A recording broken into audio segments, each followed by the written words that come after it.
So, paano ba tayo magsusubtract ng decimal numbers? Katulad ng pag-a-add sa decimal numbers, ang una rin po natin gagawin sa pag-subtract ng decimal numbers ay i-align ang kanilang decimal points. So, una po natin gawin, isulat ang unang decimal number. So, 6 and 258 thousandths. Sunod na gagawin po, i-align po natin yung decimal point nitong pangalawang decimal number natin dun sa unang decimal number. So, decimal point muna, yung nasa right ng decimal point ay 1, then 3, and then 1. Yung nasa left naman niya ay 5. So, dahil po tayo ay magsusubtract, ibig sabihin tayo po ay magbabawas. So, katulad po ng addition of decimal numbers sa subtraction, doon din po tayo magsisimulang mag-subtract sa rightmost digits natin. So, dito po, sa 8 and 1. So, 8 minus 1 is 7. 5 minus 3 is 2. 2 minus 1 is 1. And 6 minus 5 is 1. Huwag po natin kakalimutang ilagay sa final answer ang decimal point. So, 6 and 258 thousandths minus 5 and 131 thousandths is equal to 1 and 127 thousandths. Another example. So, isulat po muna ulit natin ang decimal number. 10 and 145 thousandths minus. I-align muna ang kanilang decimal points. So, decimal point, and then after nung decimal point natin sa right side niya ay 1, and then 2, 3. Lahat ng walang katapat, lagyan po natin ng 0. Then, mag-minus na po or subtract na tayo sa rightmost digits natin. 5 minus 3 is 2. 4 minus 2 is 2. 1 minus 1 is 0. 0 minus 0 is 0. And 1 minus 0 is 1. Huwag pong kalimutan ilagay ang decimal point sa final answer. Another example.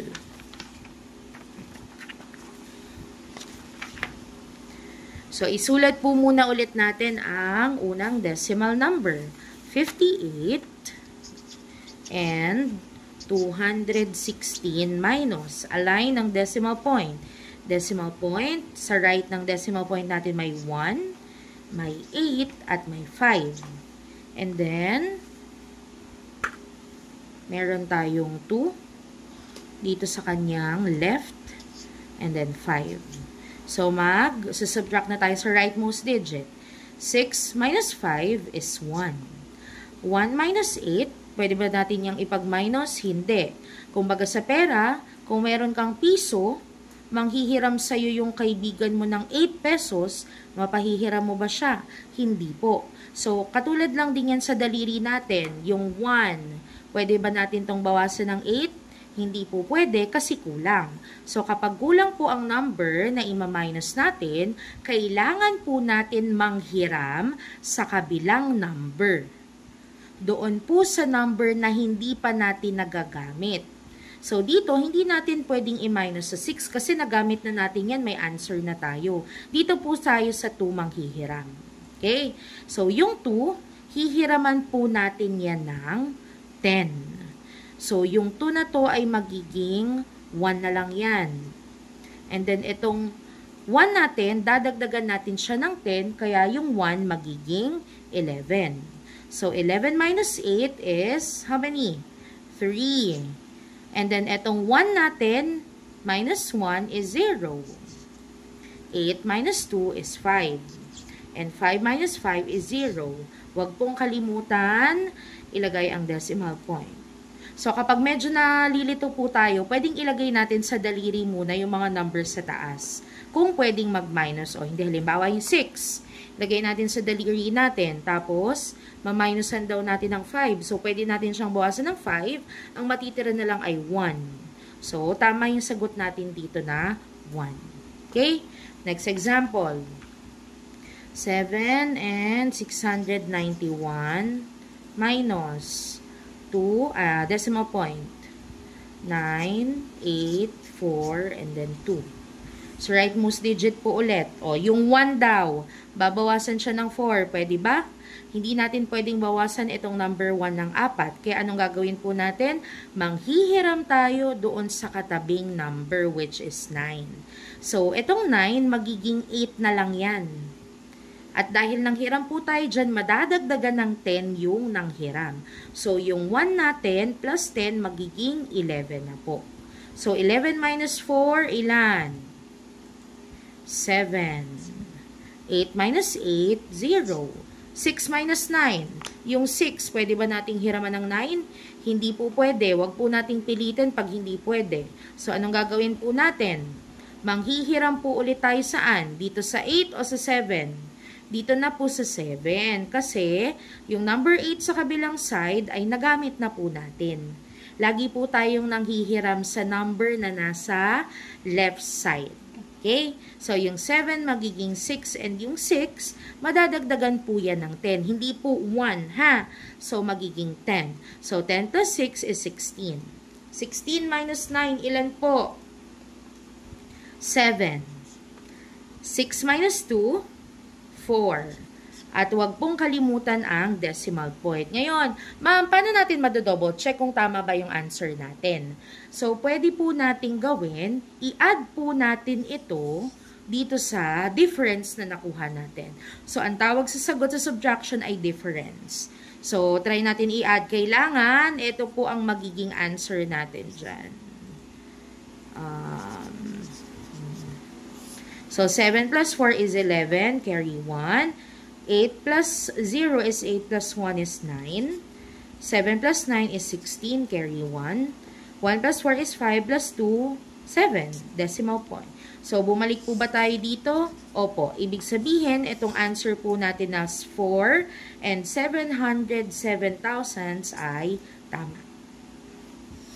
Last two examples.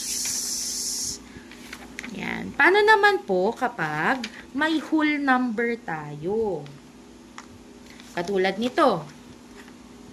So, sabi nga natin, di ba sa addition ng decimal numbers, yung decimal point ng whole number ay nasa dulo. Nandoon po sa katabi ng rightmost digit natin ng whole number. So, yung 20 natin, lagay natin dyan, ang decimal point ay nandito. Ngayon po, pagtapatin natin yung dalawang decimal points. So, ang nasa right ng decimal point natin ay 2, and then 5. Yung nasa left naman ay 6. Lahat ng walang katapat, lagyan po natin ng 0. Ngayon, mag-minus na tayo. 0 plus 5. Pwede ba? Yung 0 daw, yung wala. Babawasan daw natin ng 5. O, wala, di ba? Halimbawa, wala kang pera. Nanghihiram yung kaibigan mo sa'yo ng 5 pesos kasi bibili siya ng sagot gulaman. May papahiram ka ba? O wala. Kaya anong gagawin natin ngayon? Pupunta tayo sa katabing number. Di ba sabi natin kanina? Sabi nung isa mong kaibigan, wala din siyang pera.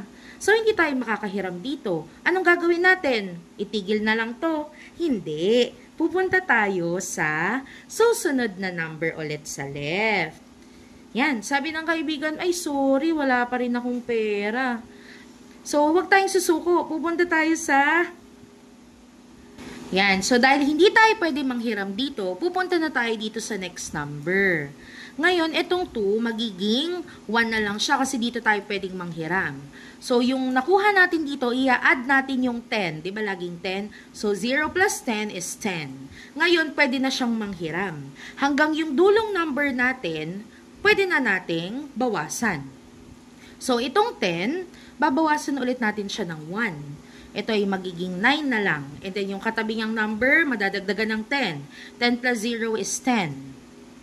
And then, yung 10 na to, pwede nang manghiram yung dulong digit natin. So, yung 10 na to, magiging 9 din po siya. At ito, magiging 10 na kasi 10 plus 0 is 10. So, pwede na ba nating bawasan? Pwede na. 10 minus 5 is 5. 9 minus 2 is 7. 9 minus 6 is 3. And 1 minus 0 is 1. Huwag pong kalimutan ang decimal point. Ma'am, itry nga po nating i-check kung tama yung sagot natin. So, i-add po natin itong 6 and 2. 25 hundredths. Kailangan ang sagot natin ay 20. So, add natin. 5 plus 5 is 10. Carry 1. 1 plus 7 is 8 plus 2, 10. Carry 1. 1 plus 3 is 4 plus 6 is 10. Carry 1. 1 plus 1 is 2 plus 0 is 2. Decimal point. So, bumalik po tayo dito. Ibig sabihin, yung answer natin na 13 and 75 hundredths ay tama. Last example. So, meron na tayo ngayong whole number ulit. Meron tayong 2,000. So, nasa ng decimal point, nasa pinaka or katabi siya ng dulong digit natin. So, itong second decimal number natin ay i-aalay natin ang decimal point. Yung nasa right niya ay 7 and then 5. And then yung nasa left niya ay 9 and then 1. Lahat ng walang katapat, lagyan ng 0 para hindi po malito. So, magma-minus na po tayo. 0 minus 5, pwede ba? Hindi rin, katulad ng ginawa natin dito sa number 5 natin. So, manghihiram sa kabila. Pwede bang manghiram? Hindi po. So, lilipat po ulit tayo dito. Pwede na ba? Hindi rin po. So, lilipat po tayo dito. Pwede na po ba? Hindi pa rin. So, lilipat po tayo dito. Pwede na? Hindi pa rin po. So, lilipat po tayo sa next digit. Pwede na po ba manghiram? Opo. So, yung 2 natin magiging 1. And then, yung hiniram po nating 10 dyan ay ililipat natin sa nasa right niya. So, 10 plus 0 is 10. So, pwede na tayong mag-borrow. Itong 10 magiging 9. And then, ito ay magiging 10. So, kung makikita nyo po, kailangan po makarating hanggang dito sa unang digit natin dito para makapag-subtract po tayo. Okay? So, yung 10, manghihiram po ulit yung kabilang digit, magiging 9, and then ito ay magiging 10 dahil 10 plus 0. So, next, manghihiram na po ulit, pwede na siyang manghiram. Ito ay magiging 9, tapos ito po ay magiging 10 dahil 10 plus 0 is 10. And then ito, magiging 9 na lang, and then yung last digit natin ay magiging 10. Pwede na po ba tayong mag-subtract? 10 minus 5, pwede na. Yung 10, babawasan ng 5. So, 5 na lang po. 10 minus 5 is 5. 9 minus 7 is 2. 9 minus 9 is 0. 9 minus 8. 9 minus 1 is 8. 9 minus 0 is 9. And 1 minus 0 is 1. Huwag po nating kalimutang ilagay ang decimal point. So, ito na po ang final answer natin na 1,980 and 2,500.